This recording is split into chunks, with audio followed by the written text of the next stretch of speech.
السلام علیکم دوستو، دنیا میں حادثات تو ہوتے رہتے ہیں، لیکن ان حادثات میں زندہ بچ جانا بھی کسی معجزے سے کم نہیں۔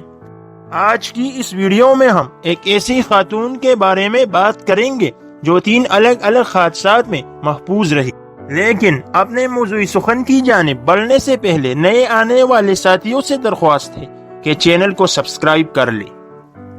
دنیا کی بحری جہازوں کی تاریخ کا ایک مشہور ترین اور بڑا حادثہ اس وقت پیش آیا جب 15 اپریل 1912 کو رات کے 2:20 پر ٹائٹینک نامی جہاز ایک برفانی تودے یا آئس برگ سے ٹکرا کر نیو پاؤنڈ لینڈ کے ساحل کے قریب ڈوب گیا۔ معزز ناظرین، اس بحری جہاز کو اس وقت کا پرتعیش اور محفوظ ترین جہاز بلکہ کبھی نہ ڈوبنے والا جہاز قرار دیا گیا تھا، مگر اس کے ڈوبنے سے 1500 سے زائد افراد ہلاک ہوئے۔ لیکن اس ٹائٹینک جہاز میں سفر کرنے والی ایک خاتون کے بارے میں آپ کو علم نہیں ہوگا، جسے بیک وقت دنیا کی خوش قسمت اور بدقسمت ترین خاتون قرار دیا گیا۔ اس خاتون کو زندگی میں 3 بحری حادثات کا سامنا ہوا اور خوش قسمتی سے وہ ہر بار بچنے میں کامیاب رہی۔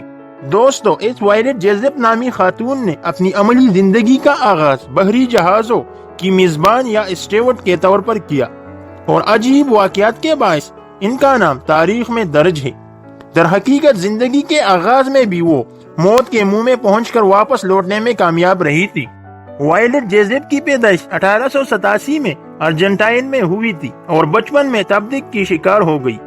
ڈاکٹروں نے جواب دیتے ہوئے کہا تھا کہ یہ بچی چند ماہ سے زیادہ زندہ نہیں رہ سکے گی، تاہم وہ کرشماتی طور پر بیماری کو شکست دینے میں کامیاب ہو گئی۔ دوستو، جب یہ خاتون ستمبر 1911 کو جہاز کے پہلے سفر پر روانہ ہو رہی تھی تو ان کے اندر خوف موجود تھا، کیونکہ موسم خراب تھا، مگر وہ اس پر قابو پانے میں کامیاب رہی۔ ان کے پہلے سفر کے دوران ہی RMS اولمپکس ایک دوسرے جہاز ہاک سے ٹکرا گیا، مگر خوش قسمتی سے کوئی خاص نقصان نہیں ہوا اور دونوں ہی بحفاظت بندرگاہ پہنچنے میں کامیاب رہے۔ اولمپکس کے حادثے کے بعد وائلٹ کسی نئے جہاز کا حصہ بننے کے حوالے سے پرجوش نہیں تھی، مگر ساتھیوں کی حوصلہ افزائی پر وہ ٹائٹینک پر سوار ہوئی۔ اس وقت ٹائٹینک برفانی تودے سے ٹکرایا تو یہ خاتون اپنے کیبن میں آرام کر رہی تھی، جس کے بعد وہ باہر نکل کر ڈیک پر گئی اور متعدد خواتین اور بچوں کو لائف بوٹس پر سوار ہونے میں مدد کی۔ آخر میں وہ لائف بوٹ نمبر 16 پر سوار ہوئی اور ایک گمشدہ بچے کو اپنے ساتھ اٹھا لیا۔ دیگر افراد کی طرح انہیں بھی اگلی صبح کارپیتا نامی جہاز نے بچایا، مگر اس سے قبل 8 گھنٹے تک وہ سمندر کے وسط میں مدد کا انتظار کرتی رہی اور بچہ پورے وقت گود میں رہا۔ بعد میں ایک خاتون نے وائلٹ کے پاس آ کر بچے کو اپنے ہاتھوں میں لے لیا، مگر ایک لفظ بھی نہیں کہا۔ ناظرین کرام، ٹائٹینک کے حادثے کے 4 سال بعد یعنی 1916 میں وائلٹ برٹش ریڈ کراس کے نرس کے طور پر MHS برٹنکا نامی بحری جہاز پر سفر کر رہی تھی، جو پہلے تو ایک مسافر جہاز تھا، مگر جنگ عظیم اول کے دوران اسے ہسپتال میں تبدیل کر دیا گیا۔ یہ جہاز بحیرہ ایجین میں سفر کر رہا تھا جب یہ ایک جرمن یو بوٹ کی لگائی بارودی سرنگ کا شکار ہو گئی اور ڈوب گیا۔ اچانک دھماکہ ہوا تو وائلٹ نے پانی میں چھلانگ لگا دی، مگر اس دوران ان کے سر پر زوردار چوٹ لگی، جس سے کھوپڑی میں فریکچر ہوا اور بعد کی زندگی بری طرح متاثر ہوئی۔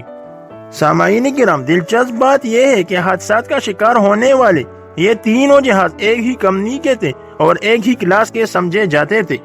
بحری جہازوں کے ڈوبنے اور ایک جہاز کے سنگین حادثے کے باوجود وائلٹ نے اپنی ملازمت کو چھوڑا نہیں، بلکہ وائٹ سٹار لائن کے لیے مزید چند سال کام کیا اور پھر ایک اور شپنگ کمپنی میں شمولیت اختیار کی۔ انہوں نے اپنی زندگی کے 42 سال سمندر میں گزارے اور 1971 میں 83 سال کی عمر میں ان کا انتقال ہوا۔ تو دوستو، آپ کو ہماری یہ کاوش کیسی لگی؟ پسند آنے کی صورت میں ویڈیو کو لائک، کمنٹ اور شیئر ضرور کیجیے گا۔ ملتے ہیں اگلی ویڈیو میں۔ اللہ حافظ۔